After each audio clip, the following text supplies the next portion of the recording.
Okay, this is the it looks like I was going to ask the question if everybody's queued up for the next session, but it's already working, so that's brilliant. So just like to say welcome to this session on exploring expertise based on a nice segue from Helen's opening keynote.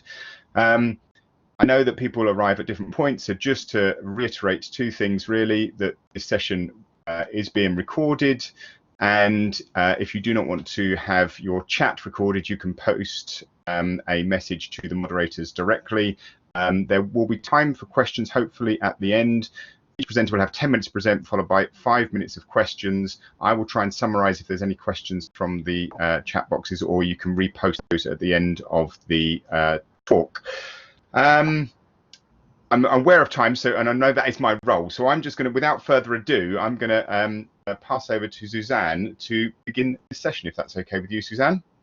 Lovely, thank you. Good morning, everybody. And in this presentation, I'm going to share some key findings from a small project that was done in 2018-19 on lecturers with top student feedback and ratings and what it is that they're doing.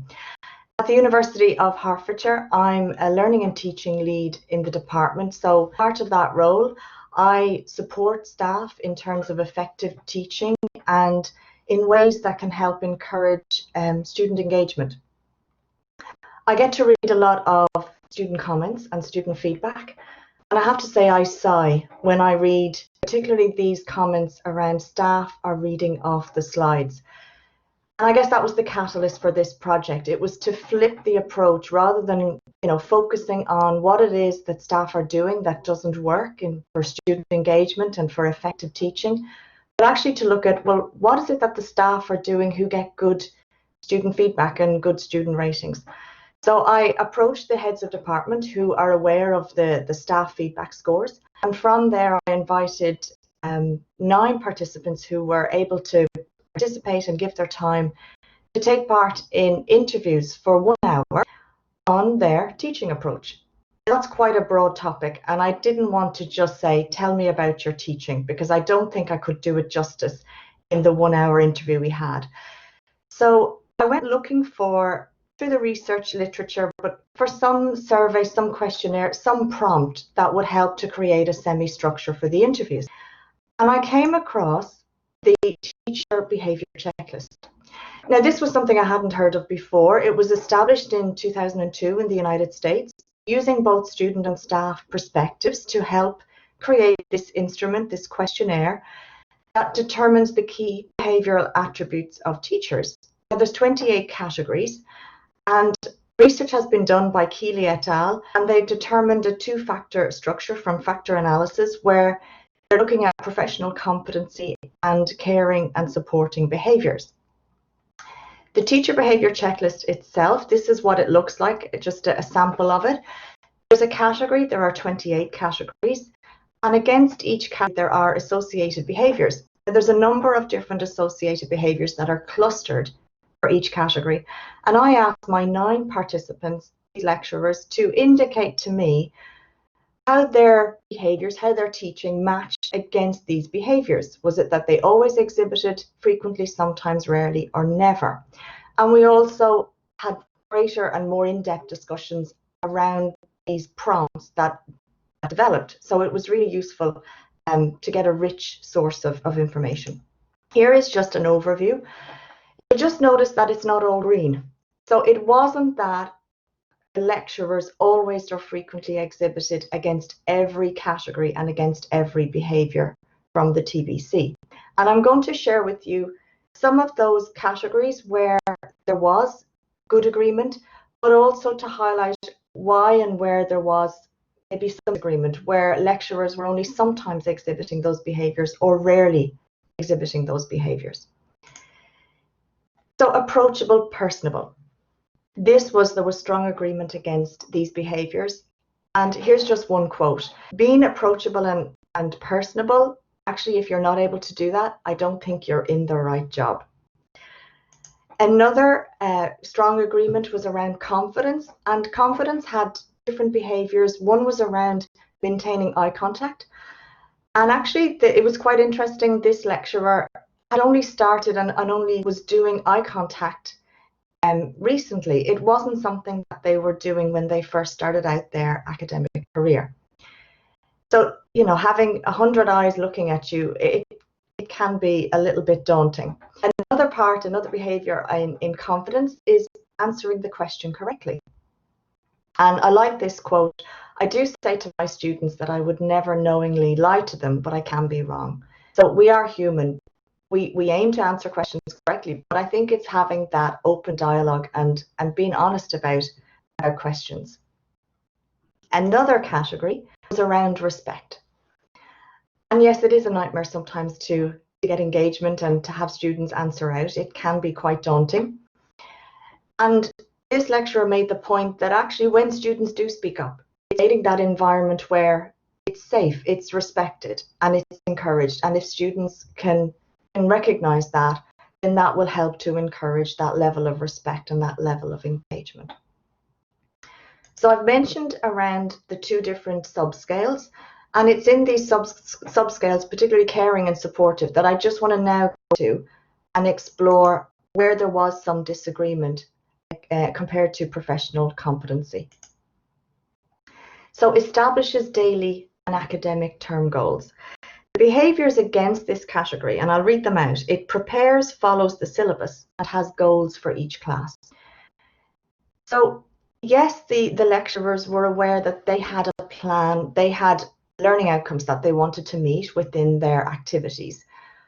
But actually there's a lot of student-staff partnership work that goes on, and sometimes it can be that the students are contributing. Maybe it is they're contributing references or they're contributing ideas that would, without being able to deviate away from a fixed plan, that would be lost. It wouldn't be encouraged, it wouldn't be developed. So actually forcing a fixed plan, there was some disagreement around that because it maybe inhibited that level of student-staff partnership within teaching. Another aspect around these daily and academic term goals is we're wanting at university for our students to develop a level of independence. So whose role is it to establish the daily and academic term goals? Is that something that can be done together rather than us enforcing those goals on the students and in some ways maybe patronizing them? Another category was happy, positive attitude and humorous. So tells jokes and funny stories, laughs with students.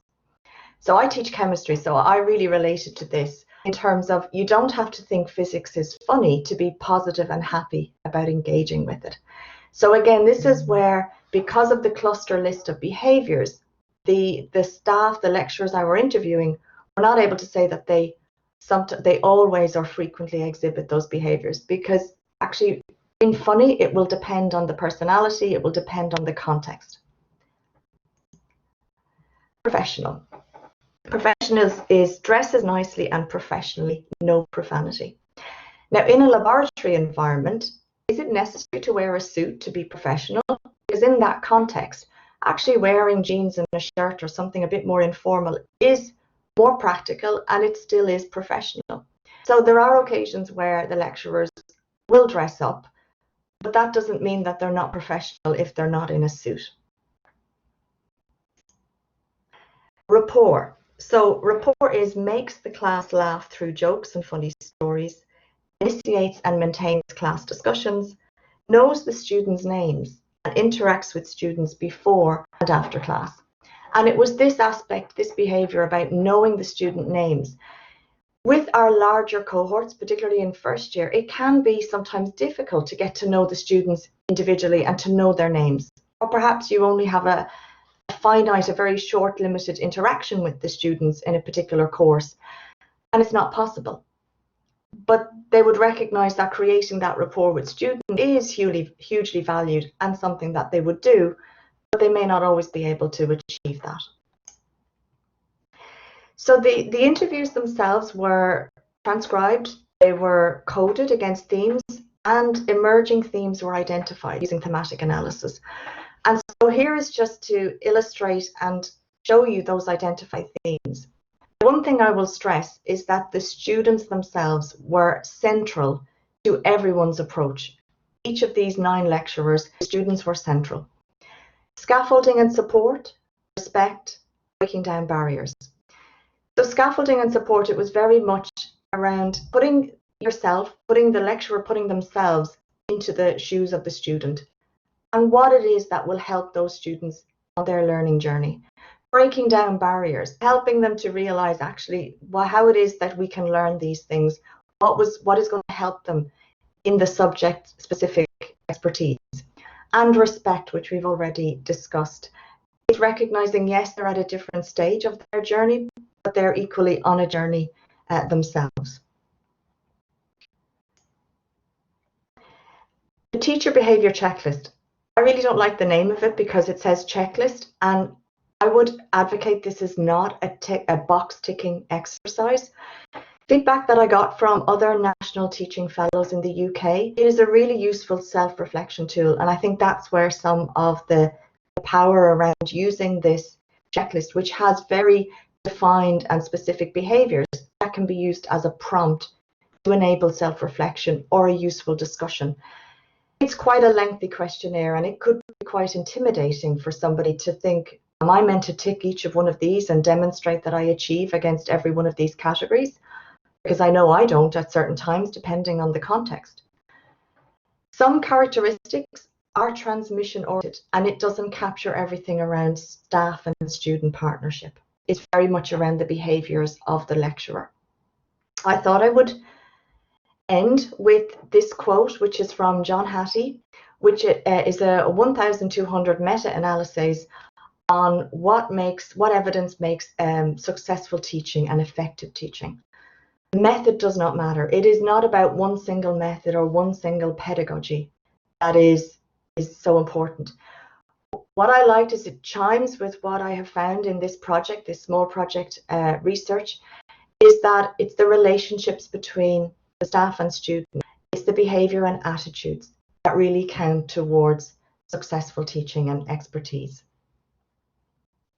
And just to finish off, thank you to my participants who kindly gave their time to take part. Thank you to the School of Life and Medical Sciences for a small grant to do this work, and thank you to you for your attention.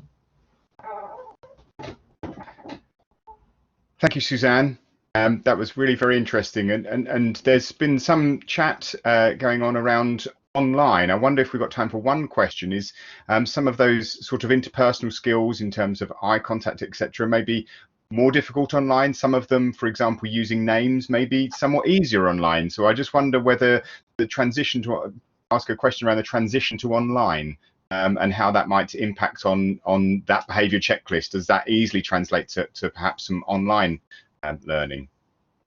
I think it does, because I think it's around the behaviours, whether they're online or offline. So I know, for example, there's been conversations around being online maybe 10 minutes before a session starts, so there can be some informal chat, like what we did today during the conference. Helen had a little icebreaker and enabled everyone to settle in. I do try with my students, and I actually say to them, I apologize if I get your name wrong, and I will say, hi, where are you at? And I actually will say their name, and we have a chat. It's all in the chat box. I don't force the students to use their cameras and for their own privacy issues, but that's not enforced. But I think we can encourage that level of connection with the students, even though it is online. It's a different form of connection, but some might say maybe for the quiet students, it actually might be still as effective and even more effective than in person. Great. Thank you, Suzanne. Thank you. And there's lots of clapping going on, so you have to now imagine that is exactly what is happening. I'd like to hand over to